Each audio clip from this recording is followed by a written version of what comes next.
Halo adik-adik semua, selamat hari Minggu. Tuhan Yesus memberkati kita semua. Apa kabar? Masih sekolah di rumah? Iya, kita semua masih sekolah di rumah. Masih senang tinggal di rumah? Harus dong, harus senang semua supaya kita semua sehat sampai nanti vaksin keluar, supaya kita semua tidak kena COVID, kita jaga keluarga juga tidak kena COVID, maka kita tetap di rumah. Dan saat ini storytelling kita juga masih di rumah masing-masing. Yes, mari kita mulai storytelling kita. Sebelum kita mulai, kita akan menyanyikan Matahari bersinar terang. Ayo kita nyanyi bersama.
Adik-adik, sebelum kita mendengarkan storytelling, mari kita berdoa. Tuhan Yesus yang baik, kami saat ini mau mendengarkan storytelling. Tuntun kami supaya kami belajar dari cerita di dalam Alkitab, yaitu firman Tuhan. Supaya kami menjadi anak-anak yang baik, anak-anak yang benar, anak-anak yang berkenan di hadapan Tuhan. Terima kasih ya Allah Bapa, terima kasih ya Kristus, terima kasih ya Roh Kudus. Amin. Adik-adik, hari ini kita mau merenungkan satu cerita dari kitab Perjanjian Lama, kitab yang ada di depan Alkitab kita. Ya, kita sekarang mau bersama-sama mendengarkan cerita dari kisah Yosua.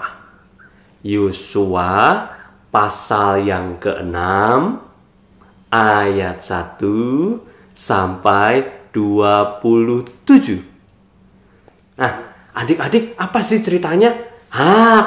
Minggu kemarin kita sudah mendengarkan cerita tentang 12 pengintai. Ada 2, Yosua dan Kaleb, yang mengintai tanah Kanaan, diselamatkan oleh seorang perempuan Kanaan. Nah, hari ini ceritanya tentang Bapak Yosua yang memimpin bangsa Israel yang banyak sekali. 100 orang? Bukan. 1000? Bukan. Ribuan orang. Ratusan ribu orang dan keluarganya mau masuk ke kota Yeriko, kota yang dijanjikan oleh Tuhan, kota yang akan diberikan kepada bangsa Israel. Tapi adik-adik, sayang sekali. Kenapa? Karena kota Yeriko itu ada tembok yang terbuat dari batu besar. Temboknya besar sekali, sehingga tembok itu susah untuk dihancurkan. Tembok itu kuat sekali. Tembok itu tidak bisa dihancurkan. Tembok itu sulit dikalahkan, dirobohkan oleh manusia. Nah, adik-adik, kalau kita mau dengar, kalau kita mau lihat ceritanya di kitab Yosua, kita akan menemukan Bapak Yosua diminta oleh Tuhan. Tuhan berbicara kepada Bapak Yosua. Hai, Bapak Yosua, kamu tidak usah menyerang kota Yeriko. Kamu harus mengikuti petunjukku. Nah, Bapak Yosua meminta Tuhan untuk menjelaskan bagaimana cara mengalahkan kota Yeriko, menghancurkan temboknya sehingga umat Israel bisa masuk ke dalamnya dan tinggal di kota Yeriko itu. Ternyata Tuhan berpesan begini. Oi kamu Yosua, kamu panggil para imam, suruh mereka membawa sangkakala. Sangkakala itu apa? Trompet yang suaranya besar sekali. Gitu. Nah, terus Tuhan berpesan, kamu juga harus membawa tabut perjanjian. Tabut perjanjian seperti apa sih? Ini seperti ini nih. Ini biasanya digotong adik-adik. Biasanya diangkat. Biasanya ada beberapa orang yang harus membawanya. Lalu biarkan para bangsa Israel dan prajurit-prajurit itu berjalan duluan di belakang trompet itu. Nanti tabut itu berada di antara mereka. Berapa kali mereka suruh berkeliling? Mereka berkeliling tembok. Mereka nggak usah menghancurkan, nggak usah repot-repot memukul tembok supaya hancur, nggak usah ngebom tembok itu, nggak usah. Mereka cuma diminta berkeliling selama 7 hari. Tuhan berkata, hari pertama sampai hari ke-6 mereka harus berkeliling 1 kali. Lalu di hari yang ke-7 mereka harus berkeliling 7 kali. Dan ketika mereka di hari yang ke-7 mereka berkeliling 7 kali, yang terakhir yang ke-7 mereka harus bersorak-sorai bergembira. Mereka harus berteriak-teriak mengucapkan syukur pada Tuhan karena Tuhan adalah Tuhan yang luar biasa hebat. Tuhan yang luar biasa kuat.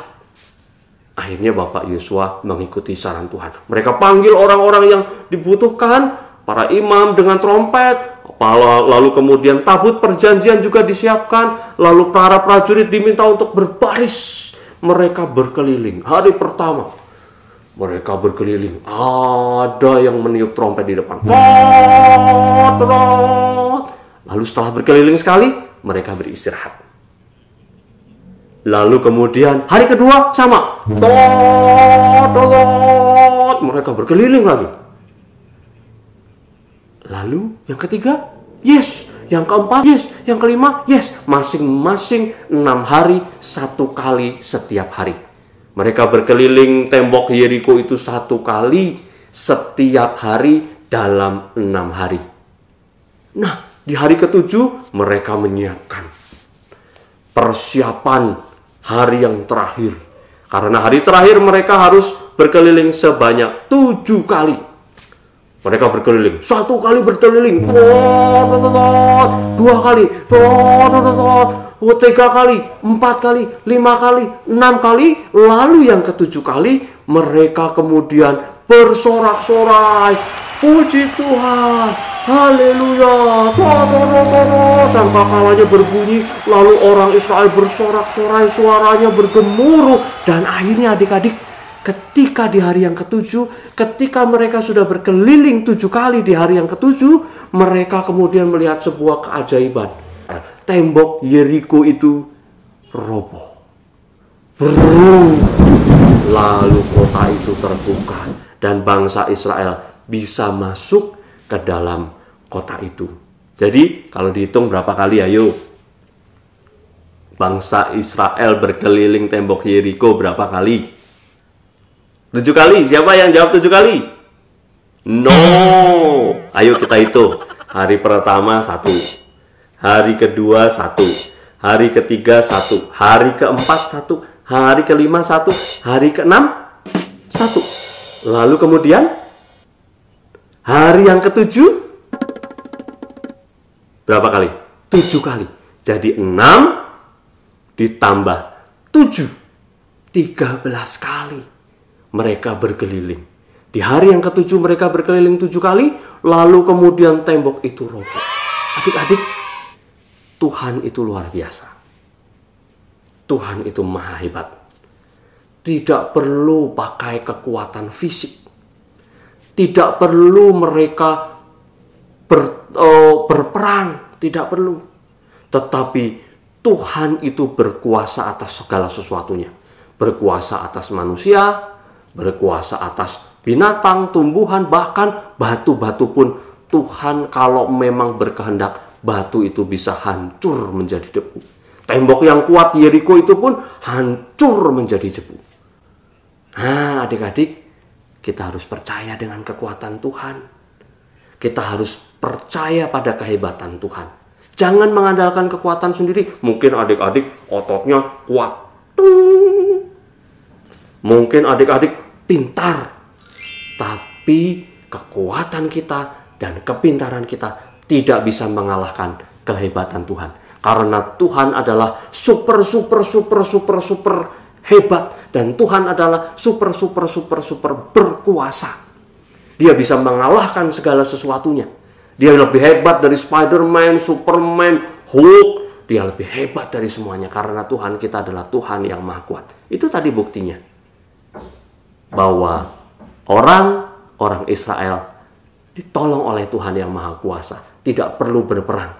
Hanya berkeliling. Tetapi Tuhan kemudian di hari yang ketujuh, Tuhan menghancurkan dengan sangat mudah.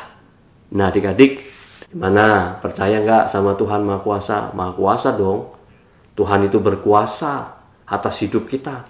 Kalau kita diberikan hidup, itu oksigennya dari Tuhan. Kalau kita diberikan mata yang bisa melihat, itu karena Tuhan menciptakan mata kita untuk bisa melihat. Mata kita lebih hebat daripada kamera apapun di dunia ini. Mata kita lebih hebat daripada segala jenis webcam yang adik-adik punya. Karena mata kita bisa mengolah banyak hal lebih hebat dari komputer. Itu karena siapa? Karena Tuhan. Jadi adik-adik tidak usah takut. Kalau kita punya Tuhan yang maha kuasa, maka Tuhan akan menolong kita. Adik-adik tidak perlu menggunakan kekerasan. Adik-adik tidak perlu berkelahi. Adik-adik tidak perlu marah. Adik-adik cukup meminta pada Tuhan. Maka kekuasaan Tuhan itu akan melingkupi kita. Nah, itu dia kisah tembok Yeriko. Tuhan berkuasa. Tuhan Yesus memberkati kita semua. Amin. Adik-adik, ayat hafalan kita diambil dari Filipi 4 ayat 13 yang berbunyi demikian. Segala perkara dapat kutanggung dalam Dia yang memberi kekuatan kepadaku. Filipi 4 ayat 13. Adik-adik, demikian storytelling kita hari Minggu ini. Tuhan Yesus memberkati.